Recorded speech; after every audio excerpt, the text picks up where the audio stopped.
بسم اللہ الرحمن الرحیم۔ السلام علیکم dear friends, welcome to Islamic society.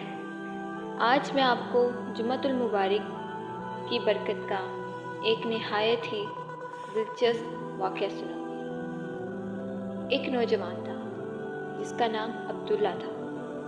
وہ اپنی زندگی میں ایک مشکل وقت کا سامنا کر رہا تھا۔ وہ اپنی ملازمت سے ہاتھ دھو بیٹھا تھا، زندگی گزارنے کے لیے جدوجہد کر رہا تھا اور اپنے ایمان سے منقطع محسوس کر رہا تھا۔ ایک جمعے کے دن جب وہ نماز جمعہ کے لیے مسجد کی طرف چل رہے تھے تو زمین پر پڑے کاغذ کے ایک چھوٹے سے ٹکڑے سے ٹھوکر لگ گئی۔ اس پر ایک خوبصورت حدیث لکھی ہوئی تھی: بہترین دن جس دن سورج طلوع ہوتا ہے جمعے کا دن ہے۔ اسی دن آدم کو پیدا کیا گیا اور اسی دن انہیں جنت میں لے جایا گیا۔ اسی دن قیامت قائم ہوگی۔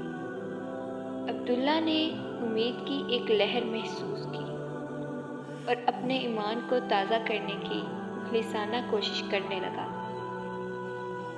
اس نے نئے سرے سے نماز پڑھی، خطبے کو غور سے سنا اور نماز کے بعد ذکر و دعا میں مشغول ہو گیا۔ جب وہ مسجد سے نکل رہے تھے تو اس کی ملاقات ایک پرانے دوست سے ہوئی جس نے اسے نوکری کا موقع فراہم کیا جو اس کی زندگی کو بہتر بنا دے گا۔ عبداللہ بہت خوش ہوا اور اسے یہ احساس ہوا کہ اس کی زندگی میں جمعے کی برکتیں آنا شروع ہو گئی ہیں۔ اس کے بعد عبداللہ نے جمعۃ المبارک کو روحانی تجدید، استغفار اور اللہ سے برکت حاصل کرنے کا ایک خاص دن بنا دیا۔ اس نے امن، خوشحالی اور اپنے ایمان کے ساتھ گہرا تعلق پایا۔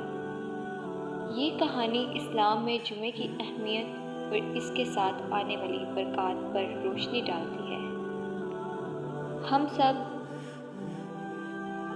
یہ فیصلہ کرتے ہیں کہ آئندہ سے ہم بھی جمعے کی برکات کا زیادہ سے زیادہ فائدہ اٹھائیں گے اور اللہ کی رحمت اور بخشش طلب کریں گے۔